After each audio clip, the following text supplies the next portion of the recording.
nos deux derniers conférenciers ont certainement une contribution de taille.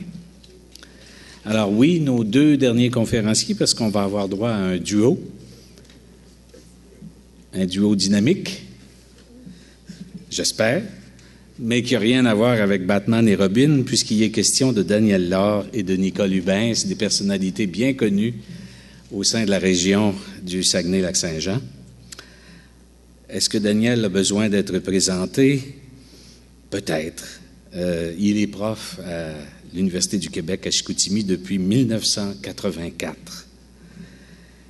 Il est responsable du département de sciences fondamentales depuis juin 2008 à l'université. Et il a déjà occupé ses fonctions entre 2000 et 2005. Et il est directeur coordonnateur du consortium de recherche sur la forêt boréale depuis le 1er juin 2009. Dans le cas de Nicole, c'est une addition heureuse pour la région, pour le Québec, puisque Nicole est, comme plusieurs le savaient, belge, d'origine belge. Elle détient une licence en communication de l'Université catholique de Louvain. Elle est prof depuis quelques années, prof à part entière depuis quelques années à l'UQAC, et elle dirige un curieux laboratoire, surtout dans notre thématique d'aujourd'hui, le laboratoire de recherche sur la non-acceptabilité sociale. C'est très intriguant, mais ça indique tout simplement qu'elle se sert des controverses sociales pour comprendre, des controverses socio-environnementales, pour comprendre la nature des phénomènes humains, collectifs, environnementaux, qui font qu'il y a des blocages. Et à partir de cette reconnaissance des blocages, on est équipé pour reconstruire des ponts. Nos deux conférenciers vont nous proposer d'imaginer la forêt souhaitée pour les caribous et pour les humains.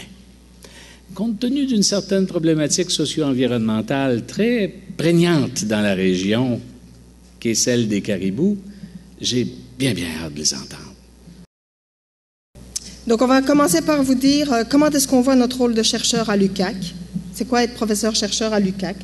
On va vous brosser vite fait, bien fait l'aménagement forestier et pourquoi est-ce qu'on trouve que c'est une énigme en termes d'acceptabilité sociale. On va essayer de vous montrer que probablement la problématique caribou prend les mêmes ornières. Et puis, on va essayer de vous dire c'est quoi l'état de nos réflexions de chercheurs aujourd'hui pour sortir de ces ornières-là qu'on voit se reprendre pour toutes sortes de problématiques, forestières évidemment, mais minières aussi. Sur l'énergie, c'est la même chose, c'est comme si socialement on n'apprenait pas des problématiques dans lesquelles on s'enlise dans de la non-acceptabilité sociale. Donc nous, on est professeurs-chercheurs et on a pris la décision d'accepter d'être interpellés par des acteurs régionaux qui nous demandent d'éclairer leurs décisions en matière d'aménagement forestier, notamment dans d'autres domaines aussi, mais en tout cas en matière d'aménagement forestier, on a décidé d'accepter ça. Mais c'est une situation évidemment difficile parce que, comme l'a dit Véronique, il y a des gens qui pensent, dites-nous qui vous paye et on vous dira les résultats de vos recherches. Ça n'a pas d'allure, mais enfin en même temps, c'est comme ça que c'est perçu. Donc nous, on l'affirme, on accepte d'être sollicité par différents acteurs régionaux. On intervient toujours dans des moments de controverse, ou en tout cas c'est ce qu'on choisit de faire. Voilà. Parce que dans ce moment-là, dans des situations de controverse, dans les sociétés contemporaines, les acteurs ont tendance à se tourner tous comme un seul homme vers la science en disant dites-nous c'est quoi qui est vrai. On sait qu'on ne le sait pas là, mais en tout cas on cherche pour essayer de le savoir. Et puis nous, on essaye d'être des chercheurs dans une université, donc d'être au service de tous, même si c'est pas perçu comme ça, on essaye. Et c'est tellement pas perçu comme ça que, évidemment, quand quelqu'un nous demande un avis, ils essayent de nous avoir dans leur camp parce qu'ils sont persuadés, évidemment, que le point de vue qu'ils défendent est le meilleur point de vue, et heureusement. Donc nous, se situer dans une situation comme celle-là, c'est difficile. On a donc décidé qu'on allait être impartial et non neutre. Alors, non neutre, ça veut dire que Nous sommes des citoyens comme tout le monde, comme vous, puis comme tout monsieur et madame tout le monde. Donc on a des émotions, on a des préférences, il y a des choses qui nous drivent et d'autres qui nous drivent pas pantoute. Et on a décidé que on allait rendre public le fait que ce qui nous drive, nous, c'est un monde plus libre, plus juste, plus vert, plus responsable. Donc plus libre, ça veut dire plus démocratique. Plus juste, ça veut dire où on s'occupe d'une plus juste répartition des richesses. Plus vert, ça veut dire non pas biocentrique, écocentrique ou rien de tout ça. Nous, on fait un partenariat avec la nature. Et plus responsable, ça veut dire que nous portons aujourd'hui le monde que nous léguons aux générations futures. Nous portons aujourd'hui avec les générations antérieures le monde que nous léguons aux générations futures. Nous profitons de ce qu'ils ont fait avec bonheur. Nous devons donner aux générations futures un monde aussi bon que celui que nous avons reçu en réparant éventuellement les erreurs du passé.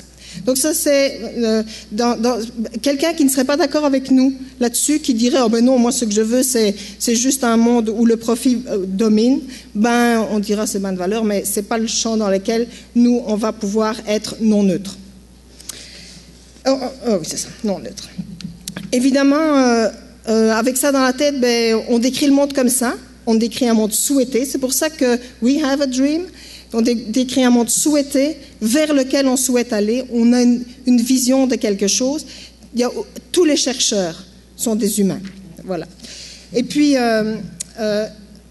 vous allez peut-être penser qu'on vous présente quelque chose de certain, là, mais jamais de la vie. Moi, et Daniel aussi, et on fait parfois le trajet ensemble, et puis on a tous les jours des doutes et des hésitations, et on se demande si c'est une bonne idée, et si rêver, ça sert à quelque chose, et on se demande si ce qu'on propose est suffisamment pragmatique, ou si ce qu'on propose est suffisamment en lien avec notre idéal.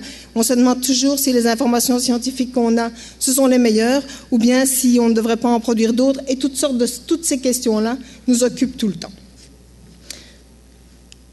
Maintenant, impartial, ça veut dire quoi? Ça veut dire qu'on est bien conscient de nos présupposés à nous, mais qu'on accepte aussi que tous ceux qui travaillent avec nous, qui acceptent de travailler avec nous, ont les leurs et qu'ils valent bien les nôtres. C'est ça que ça veut dire impartial. Donc, dans des situations dans lesquelles il faut prendre des avis à plusieurs, on va considérer que ce qui est important, c'est de respecter les avis de tout le monde pour pouvoir prendre des décisions avec les avis de tout le monde. Alors, nous cherchons dans des sciences différentes. On le sait que la théologie, la philosophie en général, c'était de la provoque, la théologie. Donc la philosophie en général, puis les sciences naturelles, ou les sciences naturelles et les sciences humaines. Mais on n'a pas les mêmes méthodes, on n'a pas les mêmes questions, on n'a pas les mêmes approches. Mais pour pouvoir être impartial, nous-mêmes, on a décidé que la multidisciplinarité, qu'on pratique à nous deux, ou avec d'autres chercheurs aussi, c'est vraiment important. Et puis, nous pensons, même si, comme un seul homme, tout le monde se tourne vers la science quand ça ne va pas, nous pensons que la science a une juste place, a du verbe avoir et a avec un accent. Donc, elle a une juste place quand elle est à sa juste place. Que ce n'est pas une bonne idée d'aller mettre de la science partout, parce que nous sommes non seulement des êtres de raison, mais je vous assure bien que nous avons tous un cœur, et que même si nous pensons que la forêt, ça doit être exploité pour des besoins humains importants, il n'y a rien qui nous empêche de vivre en même temps des moments d'exaltation devant le sublime d'un paysage forestier au coucher du soleil. Il n'y a pas d'impossibilité à vivre les deux. Et en tout cas, nous, on s'autorise à vivre les deux pour pouvoir comprendre les deux aussi. Alors, moi, je suis habituée là, à tout ça parce que ma thèse de doctorat, qui n'est pas si vieille finalement, elle portait déjà sur la controverse socio-environnementale sur l'aménagement forestier. Mais pour Daniel... moi, je ne suis pas habitué pendant tout. Ça fait 40 ans que j'évolue dans un monde où la science et la méthode scientifique est la valeur cardinale. Ce qu'on me demande, c'est de produire des publications. Je vais faire circuler quelques exemples, mais vous remarquerez que dans tous les cas, c'est des objets très, très précis de recherche. Donc, c'est assez difficile parfois de s'y retrouver. Voilà. Mais il n'empêche que je vous rappellerai qu'en 2009, ici même, à l'Association forestière, j'ai fait une conférence qui s'appelait « Un pont sur la rivière ».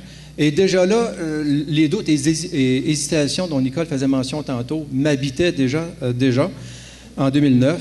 j'avais conclu avec une espèce d'idée, là, comme ça, avec un pont où on devait avoir un dialogue entre les éléments à droite, les éléments à gauche, la science. On verra tantôt que ça a quand même évolué. Mais déjà là, depuis l'arrivée de Nicole en 2001, en même temps que les attentats du World Trade Center, ça bouscule du monde et effectivement, ça m'a beaucoup bousculé. Et la conclusion de cette conférence-là, c'était qu'il n'y a qu'un seul mythe en réalité dans tout ça, c'est de croire que les décisions d'aménagement forestier n'utiliseront qu'un seul cadre d'analyse, qu'il soit scientifique ou qu'il soit tout autre, en tout cas le nôtre. Ça prend plusieurs cadres d'analyse. Donc, très rapidement, on voudrait quand même vous donner notre idée de l'aménagement forestier en termes d'énigmes comme acceptabilité sociale. On va faire un petit peu d'historique. Je suis un peu gêné parce que M. Payet nous a montré ce matin. J'ose espérer que vous allez vous y reconnaître un peu. C'est vraiment là la façon dont... j'associerai même pas Nicole à cette perception-là, c'est ma perception de la foresterie. Donc, on peut dire que grossièrement, la foresterie se résume à la récolte entre 1600 et 1986. En fait, on a un capital forestier extraordinaire et pour reprendre une expression connue de notre animateur de la journée, ça permet d'avoir un gros tas de bois.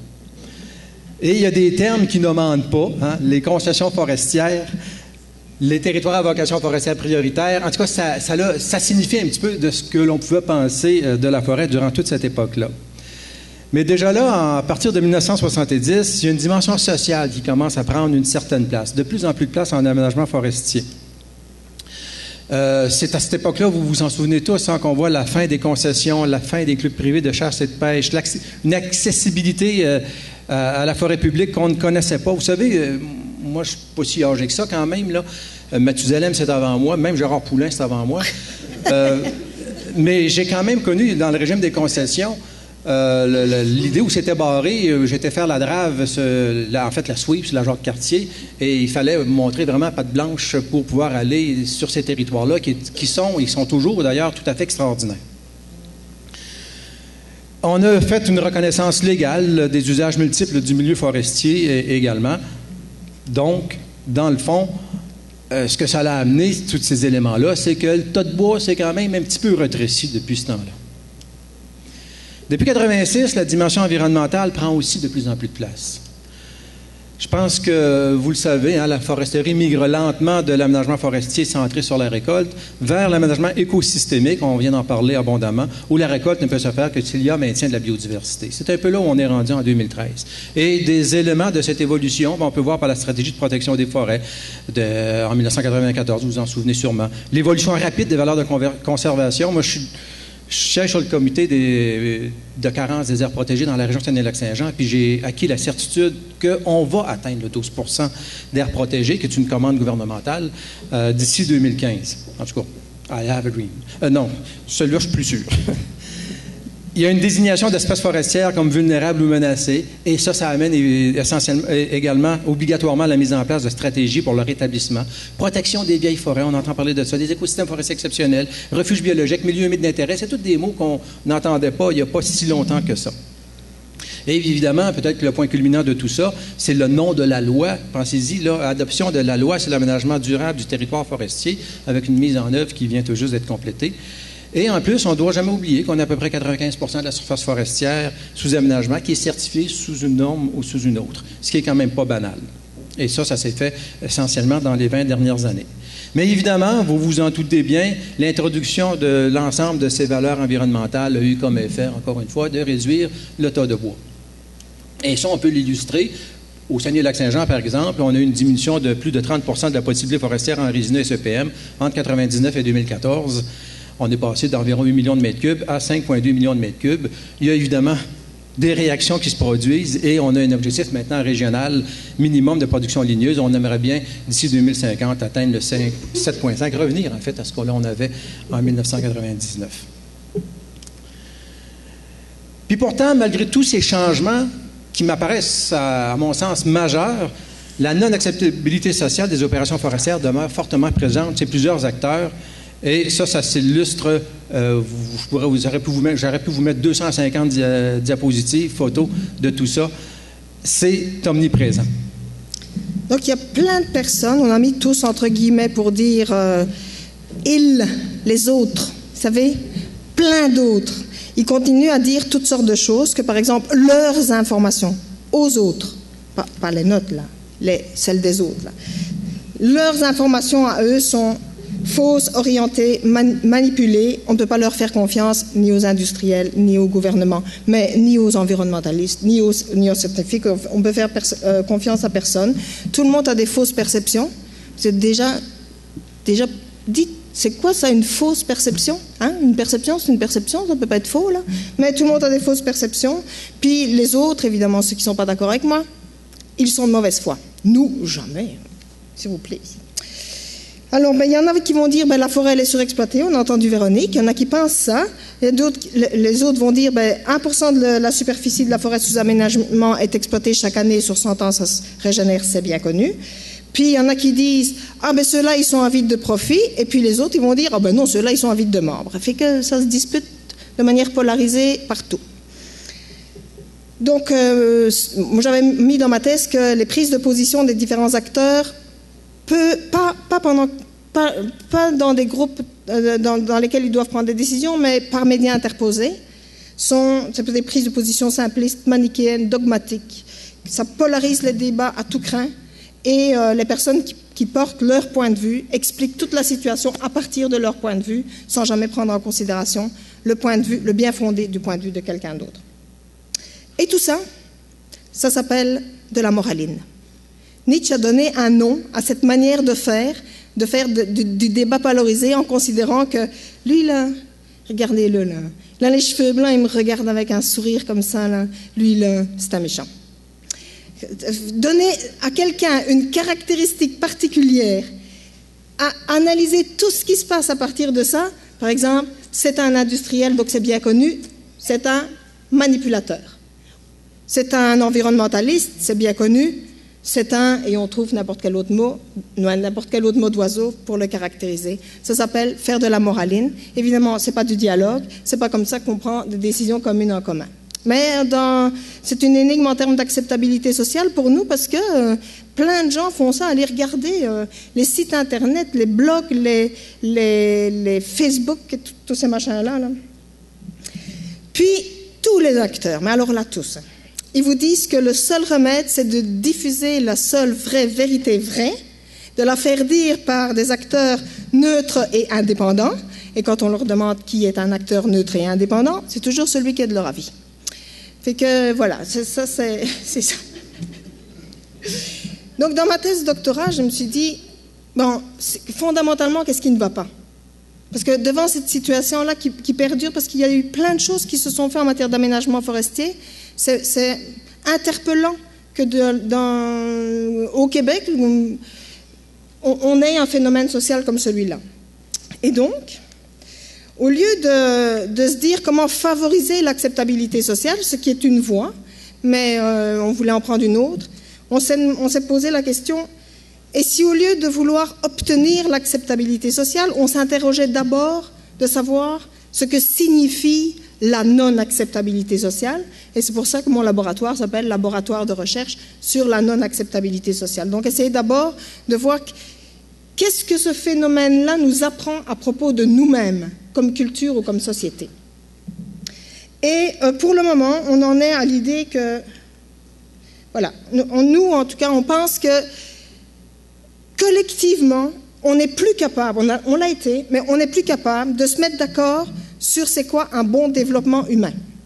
On n'est plus capable. Il y a des gens qui pensent qu'on doit plus développer, d'autres qui pensent qu'on doit encore, d'autres qui pensent qu'on va tout croche. On n'a plus une idée commune de ce qui serait un bon progrès ou un bon développement. On n'a plus non plus une idée commune de ce qui est la bonne place de l'homme dans la bonne nature. Vous savez, il y en a qui pensent que la nature est à notre service, il y en a d'autres qui pensent que la nature, on ne touche pas à ça. Vous avez des choses qui sont extrêmement polarisées comme ça, sans qu'il y ait d'endroits dans lesquels on parle de ça. C'est quoi la place de l'homme dans la nature? On n'en parle jamais. J'étais sur toutes sortes de tables, j'ai regardé sur toutes sortes de blogs. Non, de ça, on ne parle pas. C'est comme si c'était une évidence. Il y a bien des gens qui disent oui, il faut remettre l'homme dans la nature, mais quand on regarde ce qu'ils disent, ils ne disent pas des choses extrêmement différentes des autres, mais pourtant ils se disputent avec. Donc c'est ça. Donc ça, c'est deux éléments importants. Puis, dans la société extrêmement rationnelle dans laquelle nous pensons vivre, comme si nous étions très modernes, il n'y a pas de place pour la symbolique et les émotions dans nos décisions. Pensons-nous. Et là, vous savez ce qu'on dit en Belgique avec ça? Broc de viol sur champ d'azur. Ça veut dire, c'est pas vrai. Les émotions sont là, puis la symbolique est là aussi. Les forêts intactes, Dieu sait si c'est quelque chose de bien symbolique, vierge on dit. C'est symbolique, pas à peu près ça. Hein? Donc tous ces éléments-là sont là, mais c'est comme si on n'avait plus de mots pour les exprimer de telle sorte que ça puisse être pris en considération dans les émotions, dans les décisions, pardon, excusez-moi. Et puis, comme je vous l'ai dit, on est sûr, collectivement, pas tout le monde séparément, mais collectivement, on est sûr que c'est la science qui va nous donner les bonnes réponses. Puis, Daniel, est-ce que tu penses que le caribou forestier prend les mêmes ornières? Pourvu qu'il puisse s'en sortir de ces ornières, s'il veut compléter son cycle vital, ça va bien aller. En fait, le caribou forestier, c'est pas une conférence sur le caribou forestier qu'on vous fait, là. On se sert du caribou forestier pour illustrer un petit peu l'idée que l'on a. On aurait pu prendre d'autres exemples. Je parlais des aires protégées tantôt, et ça aurait pu être d'autres également. On regardons quand même un petit peu le dossier caribou forestier dans notre région. Est-ce qu'on prend les mêmes ornières? Rappelons-nous quand même qu'on a des obligations légales. On n'a pas le choix. Au Canada, le caribou forestier, le caribou boréal est désigné comme menacé. Au Québec, il est vulnérable. Donc, au Canada, Environnement Canada a établi un programme de rétablissement du caribou des bois, population boréale au Canada. Au Québec, là, je m'excuse, c'est un peu petit, mais on s'est donné 2 plans de rétablissement. Celui-ci, c'était le premier de 2005-2012, si je me souviens bien, pour lequel on a fait un bilan il n'y a pas si longtemps que ça. Et dernièrement, le ministre MDDEFP, c'est plus court à dire, a rendu public le plan de rétablissement du caribou forestier pour la période 2013-2023 au Québec, en juillet dernier. Et ici, ce n'est pas une obligation légale, mais on a une région, le Saguenay-Lac-Saint-Jean, qui s'est lui-même donné un plan d'aménagement de l'habitat du caribou forestier pour pouvoir répondre à ce grand enjeu qu'est cette espèce vulnérable au Québec. Donc, vous le savez, on a 3 écotypes au Québec. L'écotype forestier, c'est celui dont on va parler aujourd'hui. Au niveau circumpolaire, quelque chose qui est assez surprenant, c'est qu'il est en déclin à peu près partout. Mais si vous regardez la province de Québec, même ailleurs dans le monde, en rouge, vous imaginez bien que c'est ce qui est en déclin, et en vert, c'est des populations qui semblent se comporter un peu mieux. Elles sont passablement rares. Donc ça, c'est une information qui n'est pas négligeable là, dans l'ensemble du dossier. Je rappelle également l'heure de répartition du caribou forestier au Québec. Vous l'avez sur cette carte. Mais ce qui interpelle beaucoup les gens de la faune, je crois, c'est la régression de l'ère de répartition du caribou forestier entre 1850 et 2012. Vous voyez ici, la ligne verte, c'est 1850. On avait du caribou forestier sur l'île de Montréal, semble-t-il. Et en 2012, on est rendu là. Maintenant, il faut aussi voir quel territoire est-ce qu'on a entre les deux lignes. C'est un territoire qui a été grandement anthropisé, beaucoup de changements d'affectation des terres. Et il faut se rappeler également qu'à une époque, la chasse de subsistance n'était pas que pour les populations des Premières Nations.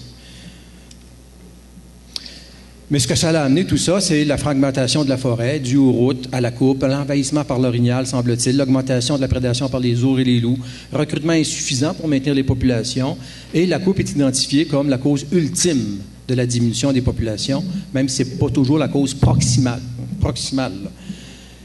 Et tout ça, c'est dû à l'incurie des pouvoirs publics qui ont laissé faire trop longtemps, des mesures prises qui ont toujours été insuffisantes, il faut en rajouter d'autres. Il y a les Autochtones dans le décor, c'est la récolte ou le caribou. En fait, il y a une controverse, et là, comme disait Nicole, tout le monde se tourne vers la science. Et je ne suis pas différent des autres, malgré tout ce que je vous ai dit au début. Ici, le 16 janvier 2013, je déclarais à Louis Tremblay du Quotidien, c'est la science qui doit primer. Bon, OK, on en reparlera. Effectivement, la science est en train de se faire.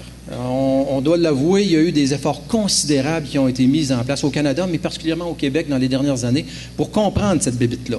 Vous avez ici quelques chercheurs, parmi les plus illustres, qui travaillent sur le dossier du caribou forestier au Québec. On a eu la chance, le 4 septembre dernier, d'avoir Martin-Hugues Saint-Laurent qui est venu faire une conférence chez nous pour pour nous expliquer, pour essayer qu'on comprenne les impacts des perturbations anthropiques sur l'écologie du caribou forestier et de ses prédateurs. Je vais tout de suite aux réflexions que Martin Hugues nous a fait part à la fin de sa conférence.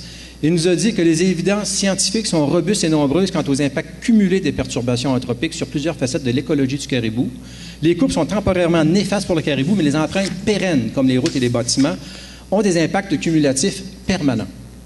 La conservation du caribou passe par le maintien de grands massifs d'habitats préférentiels, des forêts matures, dans une matrice d'aménagement extensif. Et finalement, le statu quo n'est pas une option en termes d'aménagement forestier si l'on souhaite respecter les engagements québécois en matière de conservation de la biodiversité. Je vous dirais que la science qui sous-tend ces éléments de réflexion-là, elle est excellente. Elle est excellente. J'ai un petit peu plus de misère avec le statu quo, avec la petite histoire que je vous ai faite tantôt. Il me semble qu'en foresterie, ça fait longtemps que le statu quo n'existe pas, que les choses évoluent d'une certaine façon. Peut-être pas suffisamment vite au goût de certains, mais ça évolue quand même pas mal. Et lorsqu'on prend tous ces résultats de recherche-là, puis on regarde les documents intégrateurs de toutes ces connaissances, bien, comme j'en faisais mention tantôt, on a le plan de rétablissement 2013-2023 qui a été rendu public dernièrement. Et associé à ça, il y a les lignes directrices pour l'aménagement de l'habitat du caribou forestier. Évidemment, certains acteurs, face à ce qui est écrit dans ces documents-là, qui proviennent de la science, certains acteurs, ruent dans les brancards, même si on parle de caribou. Donc, à l'heure des choix, les emplois ou le caribou, 3000 emplois dans la balance, plan de protection du caribou forestier, aucun sens, dit Jean-Pierre Boivin, et j'aurais pu en rajouter plusieurs autres. Et pire que ça, tu as d'autres scientifiques qui disent, quand on regarde les documents, il y a matière à se poser un certain nombre de questions. Par exemple, quand on regarde d'où vient tout ce qui sous-tend, dans le fond, le plan de rétablissement autant canadien que québécois, ça provient de publications scientifiques. Et ces publications scientifiques-là, lorsqu'on les décortique, on s'aperçoit qu'on a étudié 6 populations de caribous, on a mesuré le taux de changement dans la population, on a associé ça à 2 variables, des perturbations anthropiques, et ici on parle de toute structure humaine, habitation, chalet, route, coupe, et chemins forestiers, mines, claims, etc., avec une zone tampon de 250 mètres tout autour, et les perturbations naturelles également, chablis, feux de forêt, de 50 ans et moins. On utilise tout ça, là, puis on est capable, en ayant le taux de perturbation sur le territoire, on est capable de prédire quelle va être la direction de la population de caribous forestiers. Et il y a d'autres scientifiques qui sont venus comme un petit peu invalider le modèle, qui ont dit que le lien publié par la publication précédente n'est pas robuste, il n'est exportable ni spatialement ni temporellement que démontré par cet article-là de Sleep et Lowell. Mais en fait, tout ce que je veux vous démontrer, c'est pas prendre position pour l'un ou pour l'autre, c'est pas ça. C'est que la science est en train de se faire. Il y a des discussions qui sont en train de se faire, même dans la dimension scientifique de la chose. Et si on rajoute d'autres informations, les inventaires qui permettraient vraiment de statuer sur la variabilité spatio-temporelle des populations de caribous forestiers sont, à mon sens, encore incomplets pour l'instant. Les conséquences de la prise en compte des résultats de recherche sur les populations de caribous forestiers sont présentées comme des certitudes, alors que ces conséquences n'ont jamais encore été précisément mesurées. Encore là, si je mets mon chapeau de scientifique. Mais la grande question, est-ce qu'il faut attendre de mesurer précisément ces conséquences-là avant de prendre une décision, ou faut-il appliquer dès maintenant le grand principe de précaution? Bon. Mais le constat, dans tout ça, avec toutes ces informations-là, c'est comme si la décision ne pouvait être que de type binaire dans la zone avec caribou forestier qui est déjà sous aménagement. Ou on choisit le caribou forestier, ou on choisit l'aménagement forestier. Fait que vous comprendrez que Daniel Laure, qui en 2013, remarquez qu'il était déjà préparé, il vous l'a montré au début, dès 2009, faisait des conférences pour dire que c'est pas rien que la science, mais chasser le naturel, il revient au galop. Donc la science doit primer, je vais vous dire que dans le fond, maintenant, ma conclusion, c'est que c'est vraiment pas si simple finalement, mais le problème demeure. Comment ne pas prendre les mêmes ornières, que ce soit pour le dossier caribou forestier ou pour tout autre dossier? Et c'est là que pour sortir de ces ornières, ça va nous prendre plus de science, yes. Plus d'éthique, yes. Plus de conscience. Pourquoi? Pour essayer d'organiser une coexistence.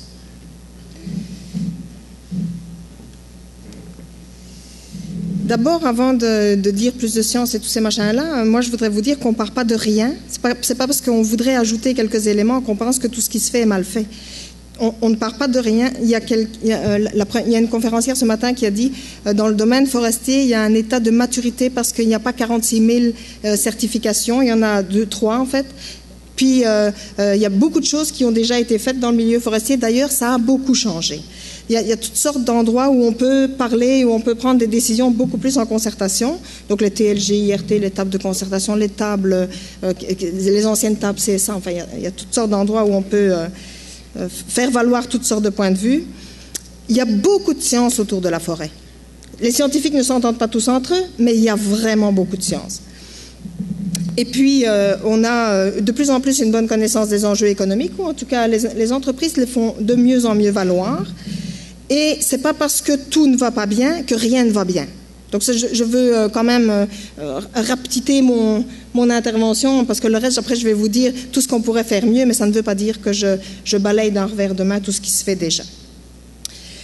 Ce sur quoi je voudrais mettre l'accent, c'est que nous dialoguons peu. Nous argumentons beaucoup, nous nous polarisons beaucoup, nous faisons plein de moralines, mais dialoguer vraiment pour prendre des décisions communes en commun, là, c'est moins évident. Et puis, il y a des choses dont on ne parle pas du tout, comme par exemple, je vous dis là tantôt, notre relation à la nature, on n'en parle pas du tout. Comme tel, le modèle économique, on n'en parle pas non plus, c'est comme si c'était, il est là, puis on ne peut pas remettre ça en question, ou en tout cas, on ne peut même pas en discuter.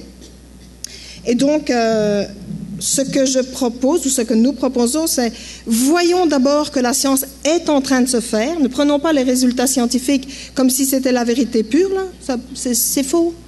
Et essayons de parler un petit peu plus d'éthique ou de notre relation à la nature et développons notre conscience de ce que c'est d'être un humain qui parle.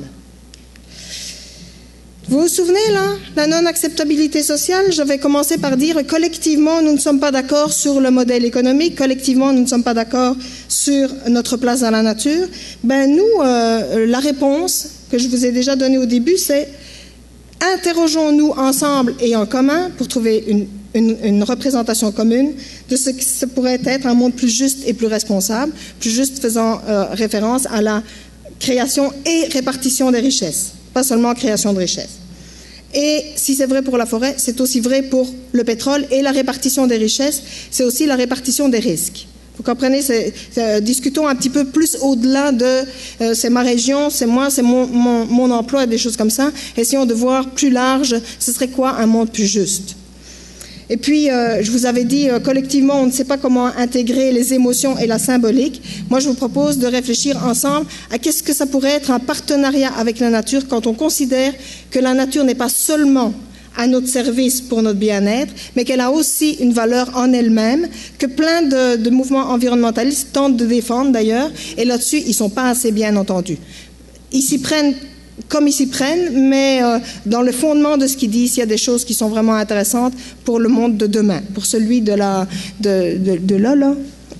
demain. Et puis, collectivement, nous croyons que la science est la seule voie de sortie. Ben, nous, on propose un monde plus libre. Plus libre, ça veut dire centré sur le dialogue et sur la reconnaissance de tous les points de vue comme personnes, comme de bonne foi.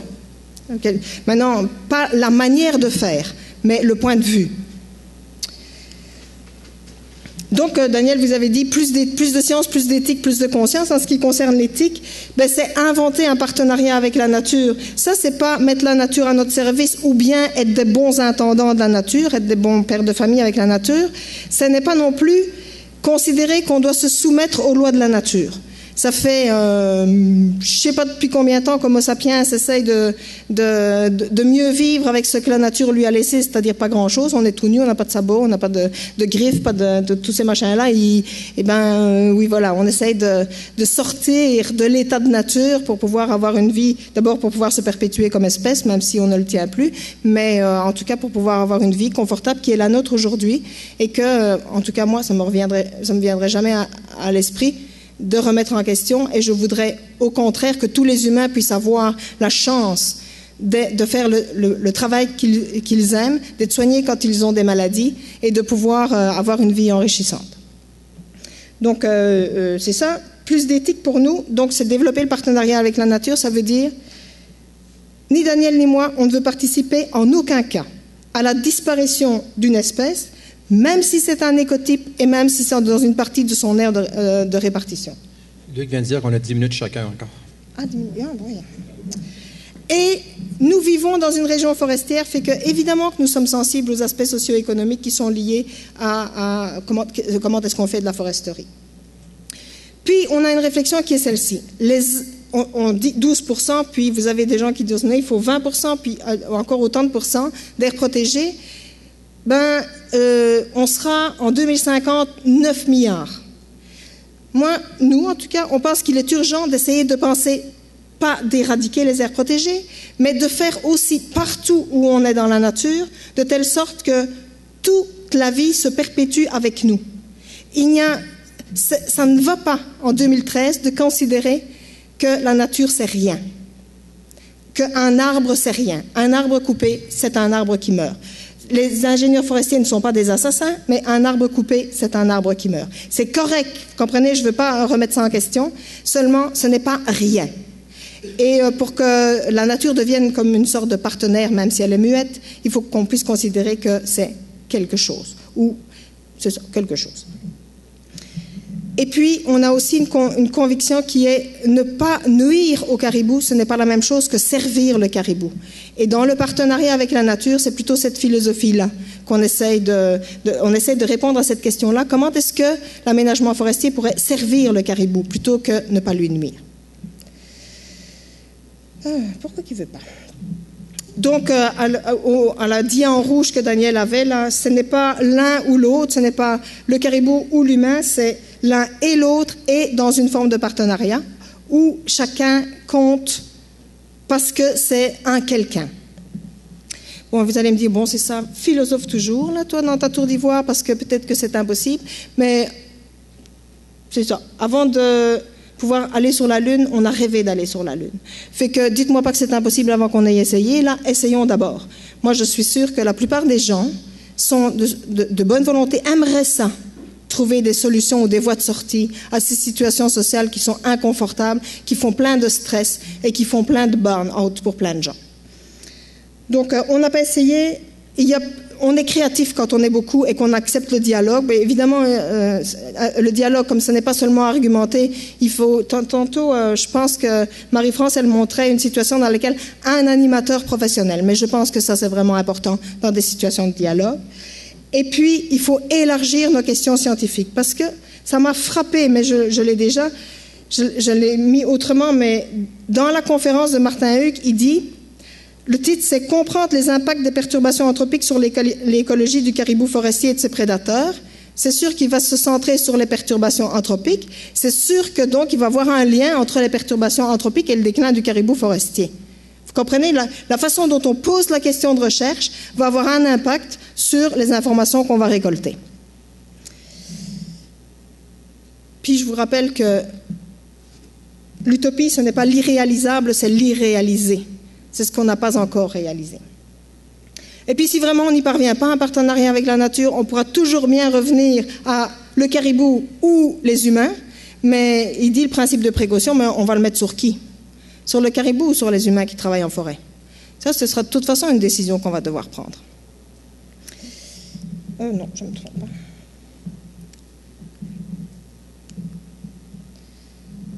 Mais là, après je vais passer quelques dias parce que je pense qu'on sera trop long, mais je voudrais vous dire que la science est un discours fabriqué sur le monde. Un discours fabriqué par des humains sur le monde, que la science n'est jamais le monde.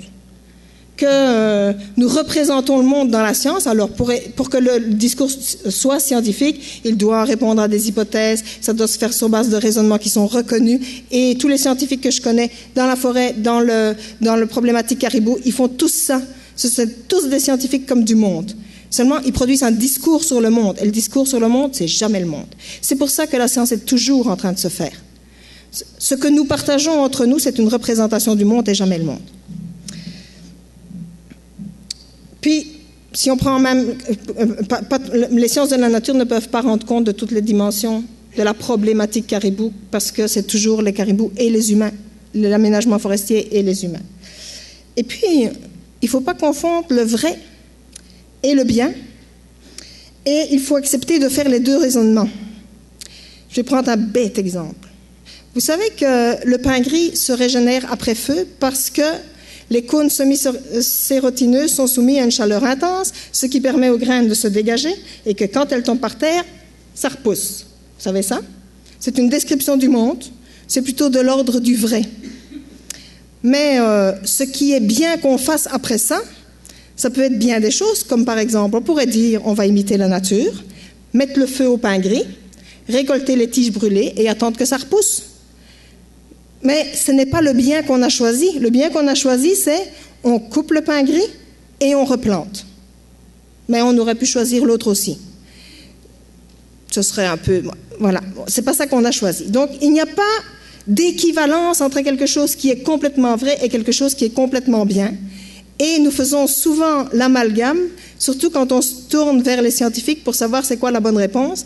Quand ils donnent une réponse, par exemple, Martin Hu qui dit les populations de caribous et écotypes forestiers sont en déclin partout, alors c'est comme si, à cause des coupes forestières, à cause des traces pérennes ou de l'empreinte anthropique, ben c'est comme si dans ce cas-là, on devait arrêter de faire des coupes forestières.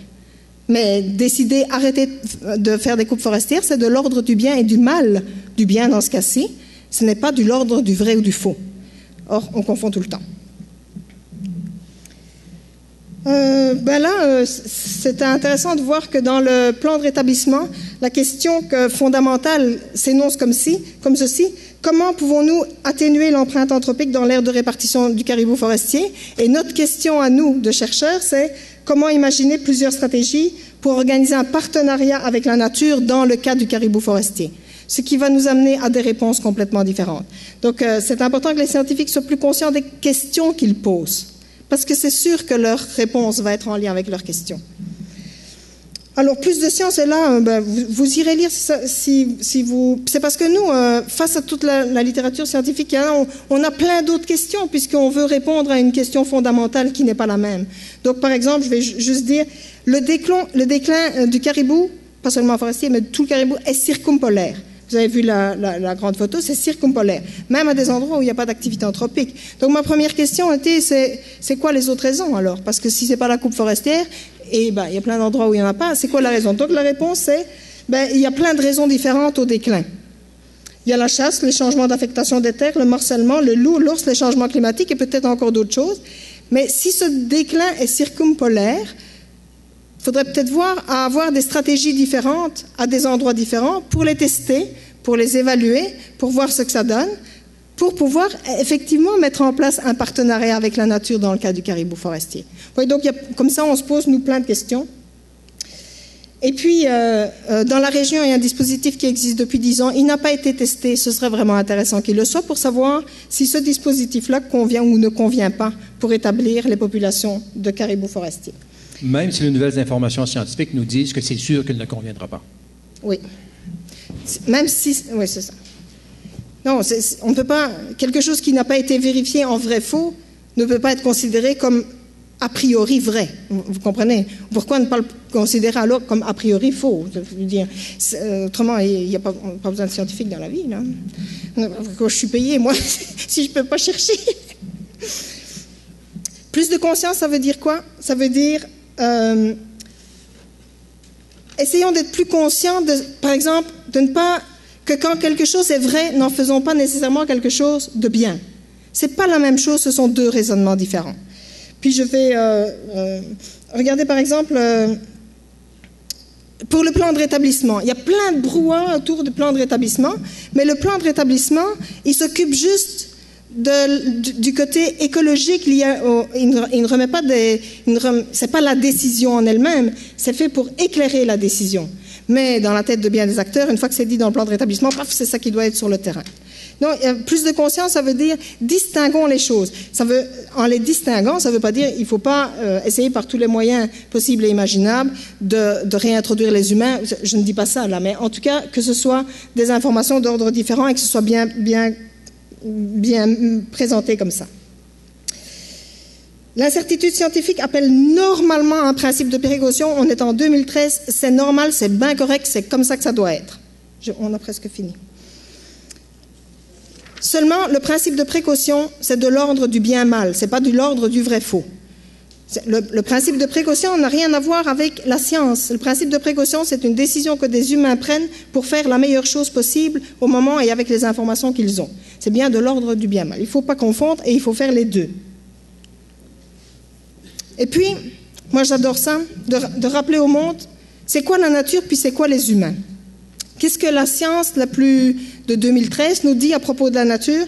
C'est que la vie s'autorégule sans vengeance, sans récompense, sans autre finalité que de se maintenir sous toutes sortes de formes que le hasard et les capacités des mécanismes de l'évolution des espèces permettent. La nature fonctionne comme ça. Les humains, c'est quoi notre spécificité dans la nature? C'est que nous sommes capables d'élaborer des connaissances et de les transmettre, que nous inventons des techniques. Allez-vous en voir un éléphant qui invente des techniques ou un arbre qui en invente? Non. C'est notre spécificité. On veut prévoir pour pouvoir distinguer c'est quoi qui est bien et qui est mal. Et c'est ça qui fait notre spécificité. Donc se dire qu'on n'élaborera plus des techniques, ça n'ira pas. C'est la spécificité humaine. Ne plus élaborer des techniques, ça voudrait dire qu'on ne se reconnaît plus nous-mêmes comme humains. Ça ne va pas, ça n'ira jamais. Donc, c'est la Tour qui nous propose de faire cette prise de conscience-là. Nous avons rendu nos vies artificielles, heureusement. On ne serait pas là pour en parler. Heureusement. Maintenant, c'est pas malin de fuir avec horreur les conséquences de ce que nous avons choisi, parce qu'il y a des conséquences épouvantables à ce que nous avons choisi, et de se retirer dans son petit jardin, dans son petit confort. C'est vraiment super important d'agir sur les conséquences de notre agir. On ne pourra jamais faire dans la nature comme si nous n'étions pas là.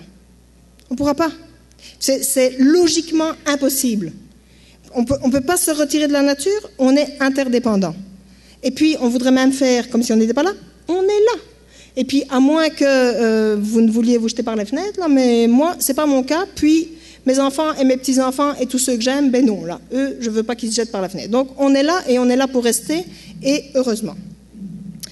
Donc, nous sommes condamnés, on l'a mis entre guillemets, là, c'est juste, nous sommes condamnés à inventer, à imaginer, à innover, mais pas n'importe comment, pas comme avant, parce que tout a changé. Tout a changé. Les technologies ont changé, les humains ont changé, la nature a changé, les changements climatiques sont là, nous vivons, enfin, tout a changé. Donc, faire comme avant, ça ne va pas. On doit imaginer le futur. Et donc, notre suggestion pour sortir des ornières, c'est blablam, la forêt souhaitée. Et puis, on n'a pas une image de la forêt souhaitée, vous comprenez? Nous, on veut un monde plus libre. Ça veut dire que cette forêt souhaitée, elle doit être élaborée avec les autres. C'est quoi la forêt souhaitée? Pour nous, c'est d'abord un contrepoids pragmatique à l'idée de forêt pré-industrielle, puisque tout a changé, puis on n'est même pas sûr que la nature aurait refait cette forêt pré-industrielle-là, là où on veut l'implanter. Fait que tournons-nous vers l'avenir, essayons de savoir quelle forêt on veut. Et si c'est rétablir un écosystème du passé, c'est quand même une forêt souhaitée. Vous comprenez? En fait, c'est ce qu'on fait, mais on ne le dit jamais. Comme si s'occuper de notre futur, ce n'était pas une bonne chose. Comme si ce qui était avant, c'est toujours le bon vieux temps. Mais ça, c'est de la symbolique et de l'imaginaire. Il faut l'énoncer comme ça. C'est bien que le bon vieux temps soit toujours avant. Moi, j'aimais ça, le jardin de mon grand-père. Et je le garde dans mon cœur. Vous comprenez? Je ne veux pas le renier. Mais mon jardin ne ressemble pas à celui de mon grand-père. Et puis, que les scientifiques soient plus conscients de leurs présupposés et de la façon dont on fait de la science, ce serait vraiment important parce qu'ils ne confondraient pas le vrai faux avec le bien mal. Il faut résister à l'idée que la nature se porte mieux sans nous, même si c'était vrai, on est là. Qu'est-ce que vous voulez? Et puis, se rappeler que la nature a une valeur intrinsèque, qu'elle n'est pas seulement inféodée à nos besoins. C'est mal de l'inféoder à nos besoins. Puis, pour moi, c'est flagrant dans la société contemporaine, il y a beaucoup d'humains qui n'aiment pas ce que sont les humains. Donc, un des messages dans la forêt souhaitée, ça veut dire il faut aimer ce que nous sommes, promettez. Vous savez, des gens qui inventent des techniques, qui nous inscrivons notre patte dans le monde de la manière dont nous l'inscrivons, mais pour pouvoir aimer ce que nous sommes, il faut que nous développions des comportements que toute notre tradition de sagesse nous dise que c'est ça qu'il faut faire, mais qu'on échoue lamentablement à mettre en œuvre la plupart du temps, c'est-à-dire plus de bienveillance pour ce qui est non humain et plus d'amour entre les humains. Et puis, tous les désaccords sont une opportunité si on veut bien le voir comme ça, et ce n'est certainement pas un fléau à éradiquer. Les désaccords sont créatifs. Et puis, vous savez, se mettre d'accord est un choix laborieux, se mettre d'accord. Être d'accord, ce n'est pas se mettre d'accord. Se mettre d'accord, ça veut dire on discute, on s'ostine, on respecte le point de vue de l'autre et on se dit que ce n'est pas mon point de vue qui doit passer et on essaie de faire ça. Ce n'est pas seulement mon point de vue qui doit passer, ce sont toutes nos bonnes idées à tous. Et pour parvenir à faire ça, c'est mieux avec un animateur professionnel. Oui, parce que là, quand les gens s'ostinent, ils s'ostinent. Hein. Fait que, avec ça, si je reprends le pont de Daniel, c'est sûr que les besoins socio-économiques, la nature et les lois, ça reste tout ce dont on discute habituellement. Si on veut un dialogue pour organiser la coexistence, nous devons ajouter à ce dont on parle habituellement tous les présupposés qui sont des présupposés scientifiques, tout ce qu'on pense qui est bien et mal, tout ce qui est de l'ordre de la symbolique et qui nous lie à la nature. Il faut qu'on accepte de parler de nos émotions. Oui, c'est une coupe forestière, il n'y a rien à faire. Vous ne me ferez jamais croire que c'est beau ou que la plupart des gens vont trouver ça beau. Oui, c'est magnifique, un coucher de soleil sur un lac et transformer cet endroit-là en mine, c'est épouvantable. C'est l'image même de notre barbarie, c'est vrai. D'accord? C'est symboliquement vrai. Mais non, c'est pas pour ça qu'on doit s'empêcher de créer des techniques, qu'on doit s'empêcher de vivre sur la planète ou d'aimer ce que nous sommes. Donc, pour pouvoir aimer ce que nous sommes, nous devons le faire mieux. Et nous devons être aussi meilleurs avec les autres humains. Ça veut dire que s'il y a bien quelque chose qu'il faudrait qu'on puisse éviter, c'est la moraline. Notre conclusion? C'est bon?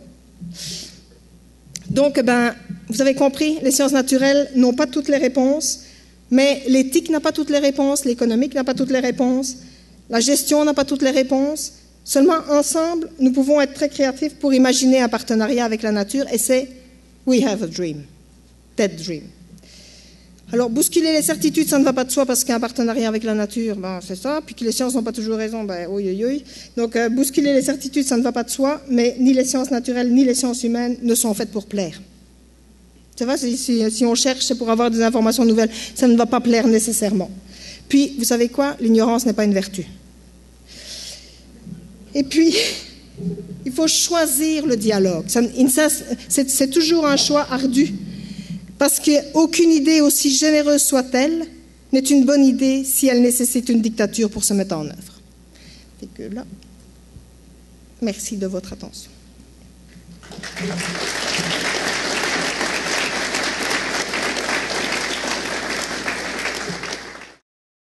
Il nous reste 3 minutes. J'avais annoncé une demi-heure, mais finalement, on m'a rappelé que sur le programme, c'était 50 minutes plus 10 minutes de période de questions. Il reste 3 minutes pour la période de questions.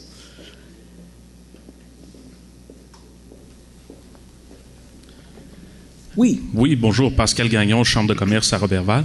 J'ai bien aimé la question que vous essayez de poser, dans le fond, comment on peut trouver le partenariat entre le caribou forestier et l'ensemble de l'environnement humain.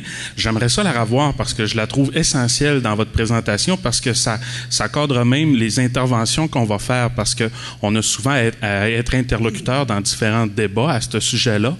Puis je crois moi aussi qu'il faut qu'on y aille vers un dialogue et je la trouve essentielle. Je ne sais pas si on pourrait la revoir à l'écran en reculant. Déjà, ça pourrait déjà me donner une bonne idée, mais peut-être un peu de préciser dans quel sens est-ce que ça, justement, ça va, dans le fond, véhiculer l'ensemble des autres questions des autres réponses qu'on va essayer de trouver par rapport à cette question-là. Moi, je la trouve vraiment essentielle dans votre présentation. Merci. J'ai réfléchi. C'est parce que pour nous, je ne sais pas si on va la retrouver là.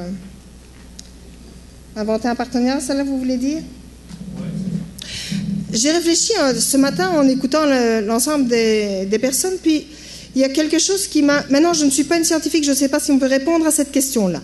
Mais c'est sûr que si on ne pose pas les questions, on ne trouvera jamais des réponses de ce type-là. Je me suis dit, la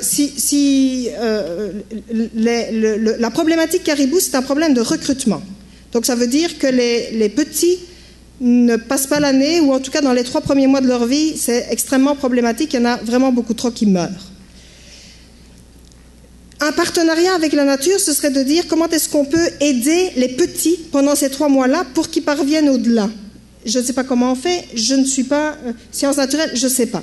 Donc c'est ça, c'est essayer de se poser, puisque si je prends le raisonnement scientifique en entier, c'est pas la cause du déclin, c'est les traces pérennes qui font qu'il y a plus d'ours, qui font que...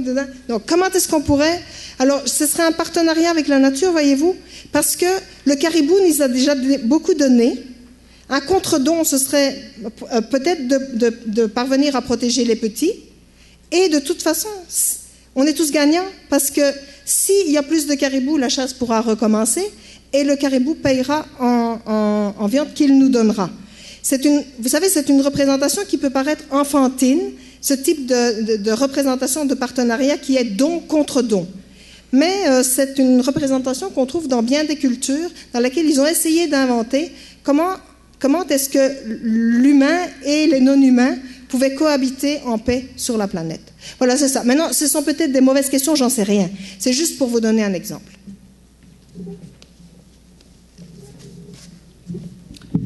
Merci. Écoutez, il y a une autre question? Je vois rien, là. Oui, c'est un commentaire, Thomas Morissette, ministère des Ressources naturelles, par rapport à la question de l'accessibilité, l'acceptabilité sociale, à mon sens, ça ne doit pas être une étiquette. C'est beaucoup plus large que simplement une étiquette qu'on accolerait à quelque chose d'autre. En plus, je pense que l'accessibilité sociale des pratiques ne doit pas être imposée par des gens qui viennent d'ailleurs, qui regardent à l'extérieur. Si on veut être constructif, c'est quelque chose qui devrait être discuté ensemble et convenu. Merci.